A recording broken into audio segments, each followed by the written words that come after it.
Voy a poner a grabar.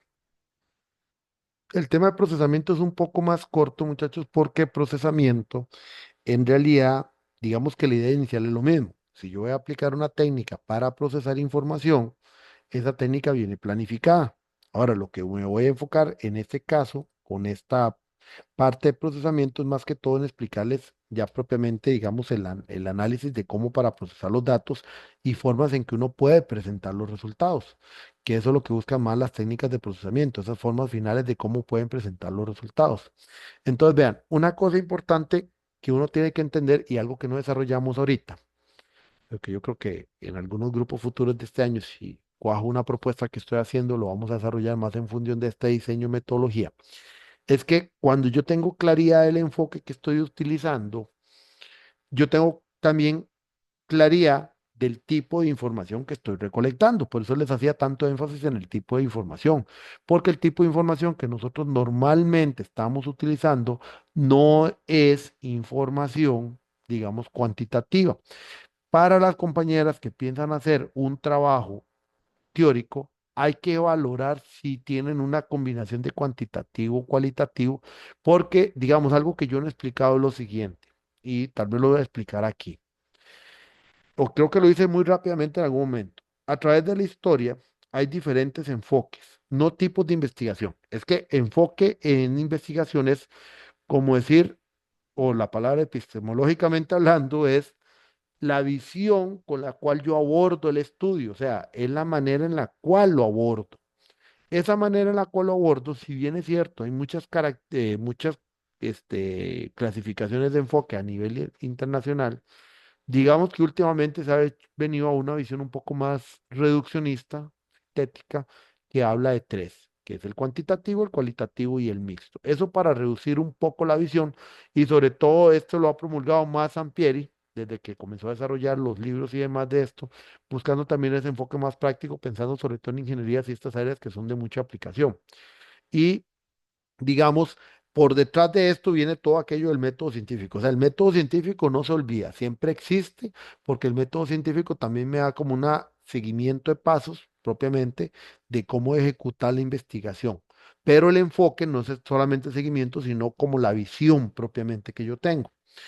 El enfoque cuantitativo es el enfoque más viejo que tenemos a nivel de la humanidad porque nosotros primero lo que teníamos a nivel de humanidad era entender los fenómenos naturales y la manera que encontramos fue hacerlo a través de las matemáticas y las ciencias puras.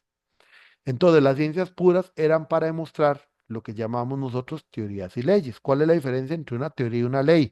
Una teoría es una proposición o una propuesta que uno hace sin haber hecho la demostración. Por eso es que, por ejemplo, la teoría de la relatividad no se ha demostrado todavía porque nadie ha podido, obviamente, o hacer un experimento, viajar a la luz para ver realmente el tema de retardo del tiempo, pero digamos que se ha venido demostrando numéricamente.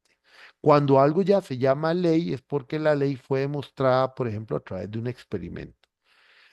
Si yo no estoy mal, no, la relatividad yo creo que sí se demostró en un experimento por un eclipse como en el año 39, creo que fue en Rusia, antes de que explotara la Segunda Guerra Mundial. Creo que por ahí anda. Creo que hasta hay una película de eso, de cómo fue que se hizo ese experimento para demostrar ese tema. Pero bueno, el punto es que teoría y ley tienen eso por diferencia. Ya es ley cuando algo se demuestra. Todavía es teoría cuando es alguna propuesta desde el punto de vista teórico que está fundamentada, pero no se ha hecho la demostración. Y nosotros, en el enfoque cuantitativo, tratamos de establecer una verdad. Y es una verdad absoluta, pero basada precisamente en eso. Lo que pasa es que en el campo social nosotros no podemos establecer algo como una ley. Por ejemplo, alguien dice, es que el que es pobre es porque quiere. Y lo quieren establecer a veces como un fundamento o una ley. O por ejemplo, los problemas de seguridad de Costa Rica es por la alta inmigración que hay. Eso no es necesariamente cierto, pero hay gente que lo quiere establecer como una ley. Y entonces, ¿qué es lo que pasa? Caemos en el error que el contexto social no se analiza así, no se analiza a través de absolutos, sino que se analiza a través de matices, que eso significa análisis a través de percepciones, que es donde viene la parte cualitativa. Entonces, la parte cuantitativa fue muy interesante porque primero como desarrollamos las ciencias básicas, o sea, matemática, física, química, biología, que sí requerían de este tema de leyes y demostraciones, sobre todo con experimentaciones que permitieran la demostración numérica de lo que se había establecido. Cuando viene el campo social, y eso es una cosa muy interesante que yo no sé si ustedes conocen, por la primera revolución industrial es cuando venimos ya al concepto real de ciudades y al concepto de empleado y empleador, porque antes no existían como tal las empresas, porque en el mundo feudal, en el mundo del Renacimiento y demás, lo que había era personas que dependían o vivían de la dependencia de un señor feudal que tenía su ciudad y su castillo, y hablábamos de reyes, y los reyes eran los que determinaban el comportamiento de la sociedad. Con la revolución industrial ya comienza a darse el tema que ya no sea que solamente el rey el que tiene poder, sino el que establece también industrias, fábricas y demás, y comienza el concepto de empleado y empleador. Que igual, hay una parte agrícola y también revolución agrícola y demás, pero no necesariamente tenemos el de empleador y empleado y empleador, porque si no, también antes lo que hablábamos era esclavitud, ¿verdad? Alguien era dueño de otra persona. Bueno, cuando comienza a surgir los trabajos desde la primera revolución industrial, se hace a través de mediciones. El que ha estudiado algo de administración escuchó la teoría científica de Taylor. La teoría científica de Taylor lo que decía es que las personas, cuando iban a un trabajo, por eso se hacen las mediciones de tiempo, porque había que optimizar lo más que se pudiera para que la producción durara lo menos posible, y entonces las personas tenían que especializarse para un trabajo, y eran trabajos obviamente manuales, porque por ejemplo eran trabajos para armar una pieza, para fundir algo, para construir algo. Entonces las líneas de producción que existían, algunas mecanizadas, pero como la mayor parte utilizando operarios, entonces era para que los operarios cumplieran labores estrictamente especializadas en un espacio, y ojalá por la mayor cantidad de horas posibles al día. Y ustedes escucharán la historia de trabajar 16 horas al día, entrar en la madrugada y salir en la noche y nunca ver la luz del sol por salarios miserables. Ese era el escenario de la primera revolución industrial, donde se aplicó la visión meramente cuantitativa a un elemento que en realidad ya sabemos que es más complejo que solo tomar mediciones de tiempo. Y cuando comenzamos a tener labores que son más complejas, que no tienen que ver con una producción, sino más con el pensamiento, peor el asunto.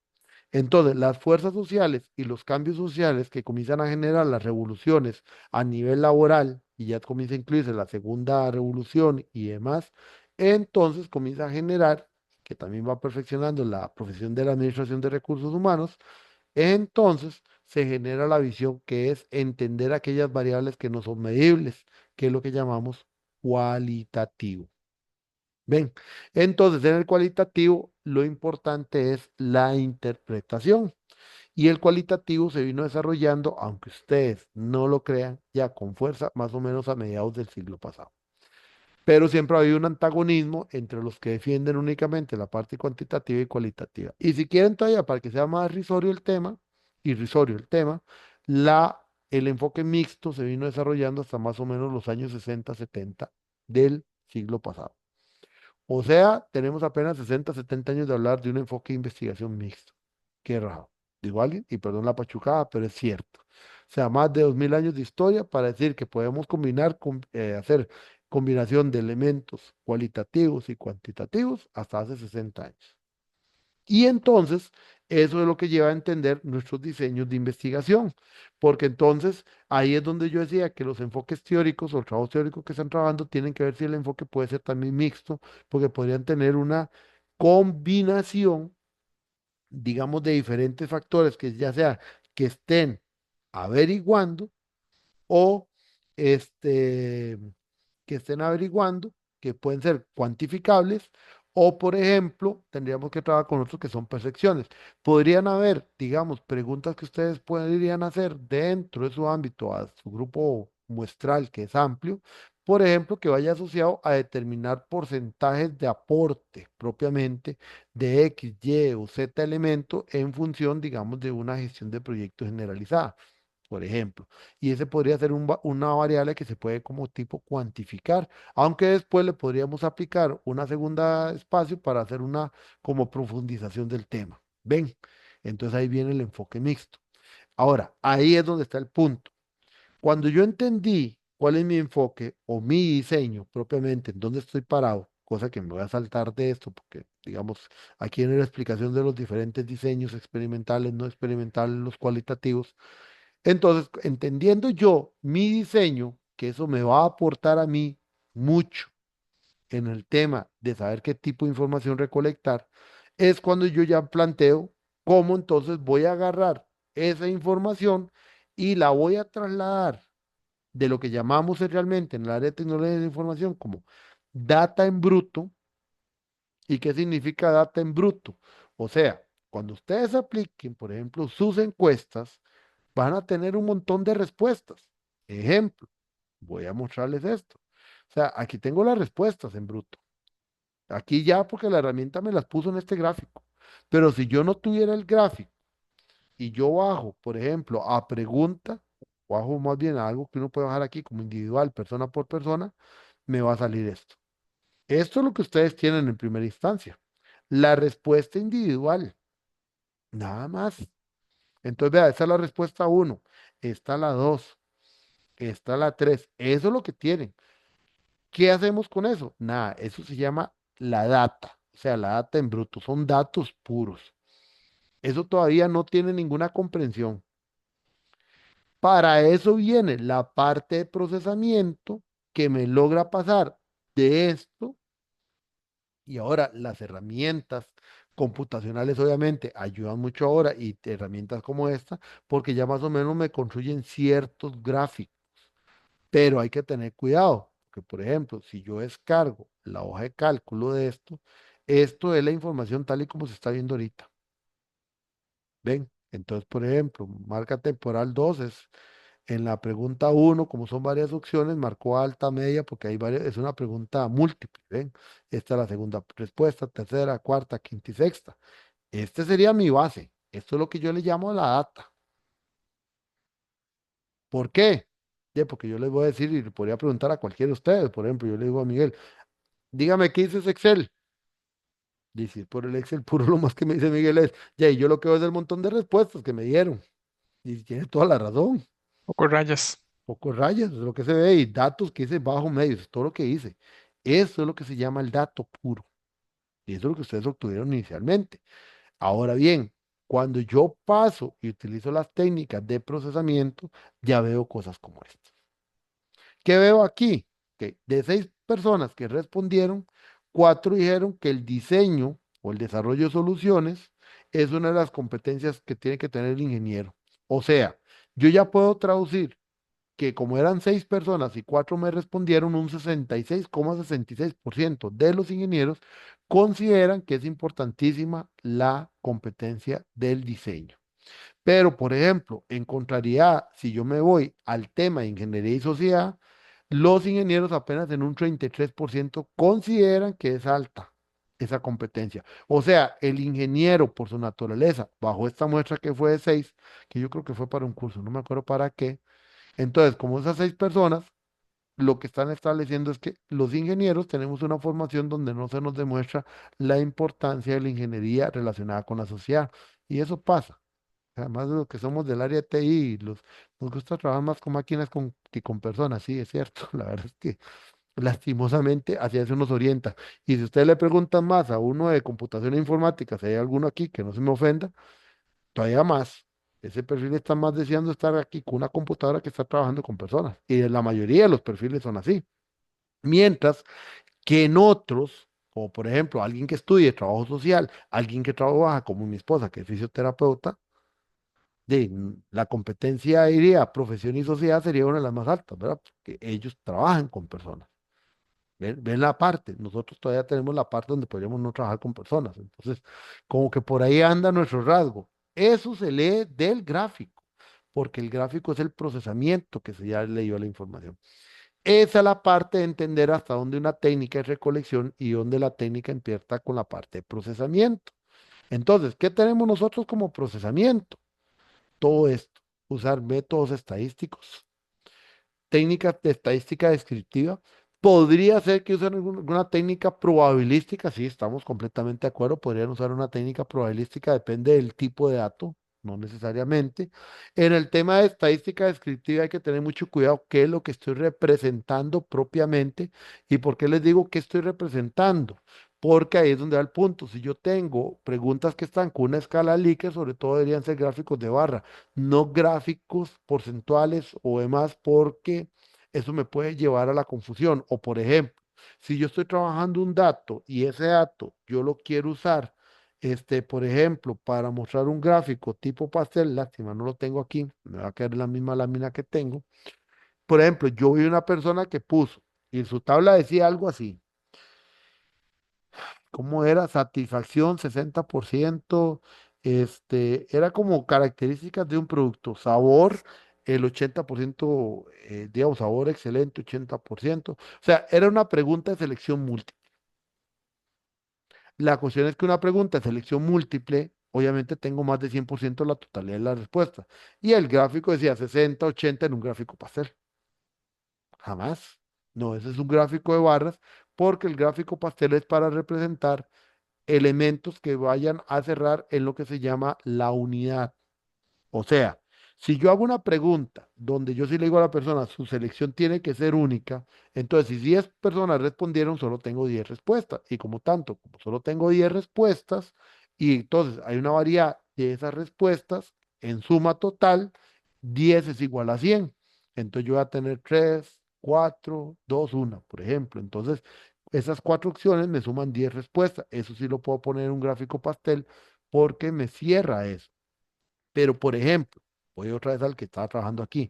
Si yo hago esto como un gráfico pastel, tomando todas las respuestas, estoy mal y confundo. Si yo es que me centro en una de estas específicamente, sí, porque aquí solo hay 6 respuestas, que es la totalidad de la población. Entonces ahí sí puedo trabajarlo. Si yo hiciera un gráfico pastel por cada uno de los elementos, está bien, porque me cierra al 100. Pero si yo hago esto en total, está mal.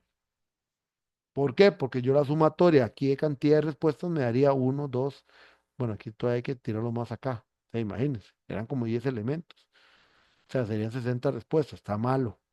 Y más que cada punto tiene sus diferentes elementos. Aquí es donde aplica más un gráfico tipo barra. Entonces, ¿cuál es la moraleja? Que yo debo aplicar el tipo de gráfico en función del tipo de información que estoy evaluando para con ello que sea entendible. Y ahí es donde viene el otro tema, el tema de la rotulación. Bueno, yo se los expliqué en el modelo APA y algunos todavía me lo siguieron incumpliendo. La rotulación del gráfico, digamos, como APA ya le pone un nombre que es figura 1 punto algo, figura 2 punto algo, figura la que sea, con un nombre completo, dentro del gráfico que se genera en el Excel, no le tienen que poner título. ¿Por qué no le tienen que poner título? Porque ya el título lo tiene el documento. Ahora bien, lo que sí deberían poner son los nombres de los ejes, porque esa es otra cosa. Vean, por ejemplo, este último, aquí, este esquinero aquí abajito, que es una raya que sube. Así como se ve este gráfico, a veces ponen así en el trabajo. Perdón, pero ahí no se entiende nada. ¿Por qué no se entiende nada? Porque un gráfico debería tener los nombres de los ejes. Ya les dije que el título se pone afuera porque para eso está el título, digamos, de la figura dentro del documento. Debería tener también alguna leyenda de colores o de la simbología para entender a qué se refiere. Eso también debería ser importante que lo tenga. Si hay algún tema de escala o valores, debería colocarse también las escalas, no solo el nombre de los ejes, sino las escalas, para entender qué es la escala que estamos analizando.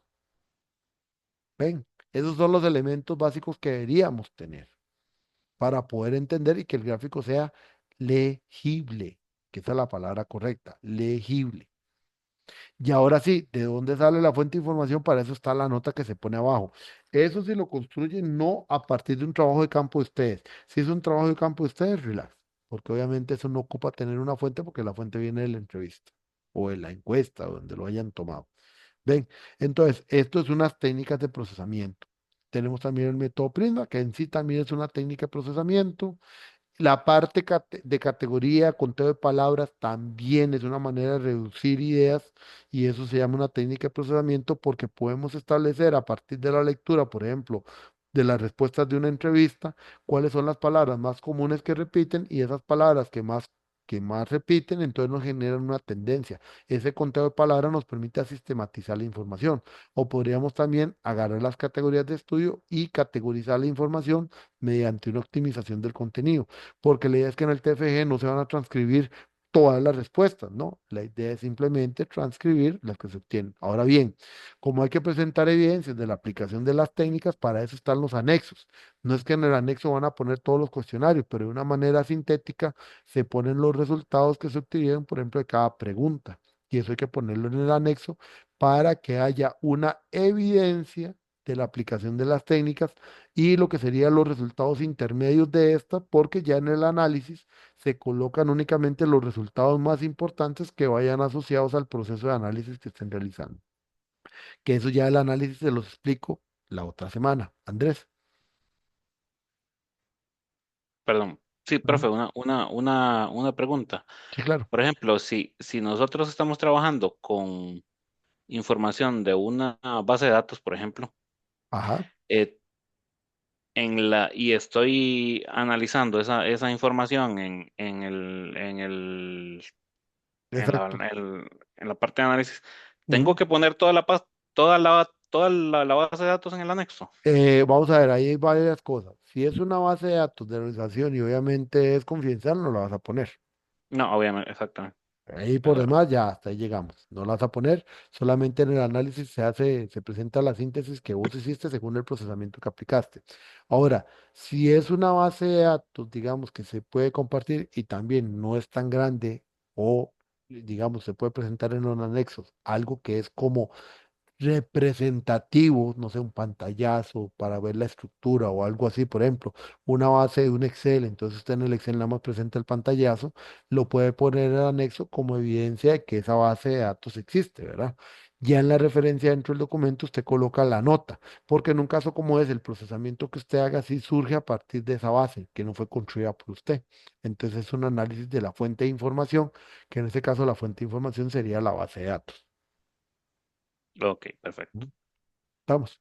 Ven, y entonces eso es procesamiento. Otra cosa también métodos comparativos, por ejemplo. Si yo aplico una matriz doble entrada, con elementos y eso me puede servir para hacer comparaciones. ¿Dónde sirve eso? Cuando ustedes tienen que identificar buenas prácticas para sus soluciones, esa identificación de buenas prácticas puede venir acompañado de un proceso de comparativo, donde yo establezco, por ejemplo, en las columnas las oportunidades de mejora, en la parte de la primera fila o el encabezado pueden ser los marcos de referencia y yo comienzo a establecer en esa matriz los elementos precisamente que atienden a la oportunidad de mejora de cada marco analizado. Y después de eso me puede llevar a hacer una matriz donde, o una tabla donde yo puedo hacer una comparativa de los elementos analizados en las diferentes columnas, que sería en la última columna para llegar, digamos, al elemento primordial o el que mayor valor o el que yo entendí que es el que más valor me puede dar, por ejemplo. ¿Ven? Entonces, eso es lo que podríamos también nosotros ver como matrices comparativas en un momento como la identificación de buenas prácticas en su trabajo. Para eso sirven las matrices comparativas. O sea, en realidad vean que aquí este tipo de técnicas está ya muy asociado al criterio de ustedes. No hay algo tan escrito como si pasa con las encuestas, con los cuestionarios, que sí hay más documentación de cómo se aplica. ¿Ven?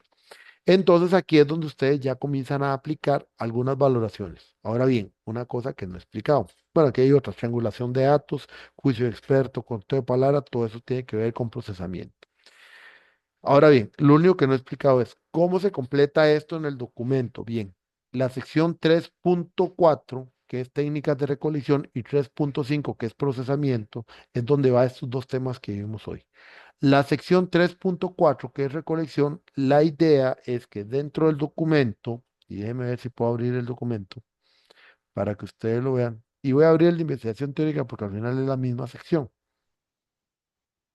En el 3 bueno, aquí sí es un poquito diferente. Está aquí, productos de investigación, análisis, procesamiento, aquí está técnica. En el de los demás aparece como 3.4. Bueno, técnicas.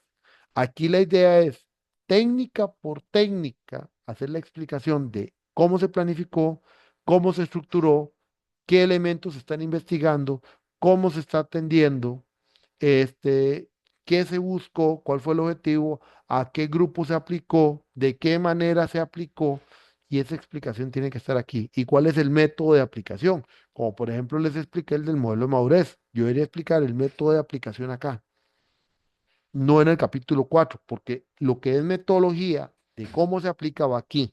Entonces uno lo que recomienda es que por cada una de las técnicas hacer una explicación. Pueden trabajar las técnicas con bullet o sería trabajarlo con un nivel 3 en el caso de los que tienen la guía práctica. En el teórico sería más que todo con bullet, pero cada bullet dale una explicación y además explicar y señalar en qué apéndice del documento se ubica la técnica.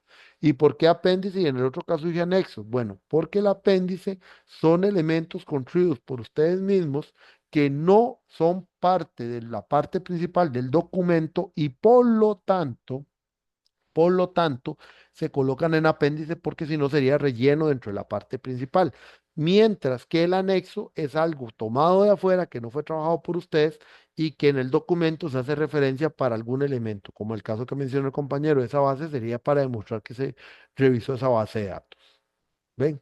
Entonces, los instrumentos deben de hacer una explicación por instrumento, no simplemente decir, en el proyecto se aplicaron las siguientes técnicas. Uno, entrevista. Dos, cuestionario. Tres, y ya, no. Cada elemento tiene que explicarlo, cada técnica, y explicar muy bien cómo se planificó, cómo se estructuró, cómo se aplicó, cuál objetivo tenía, con qué apéndice lo relaciona en función de la herramienta y cómo esa herramienta también está estructurada y qué elementos se buscaba y demás.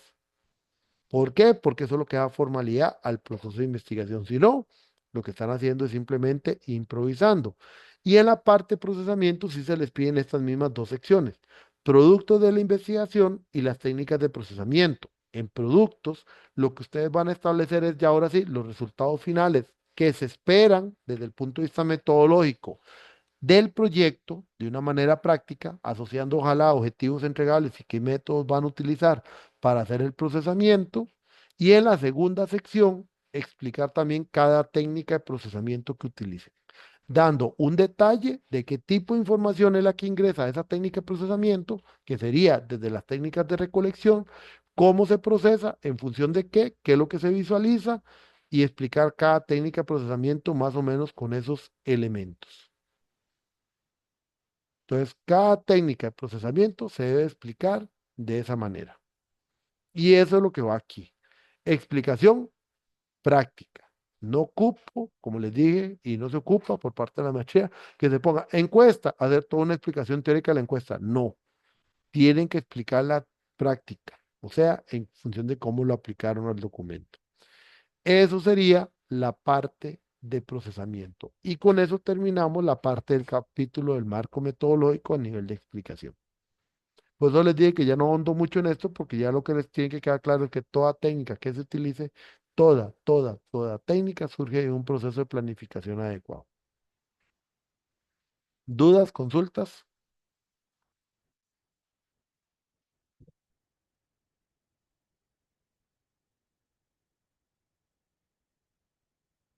¿Dudas, consultas?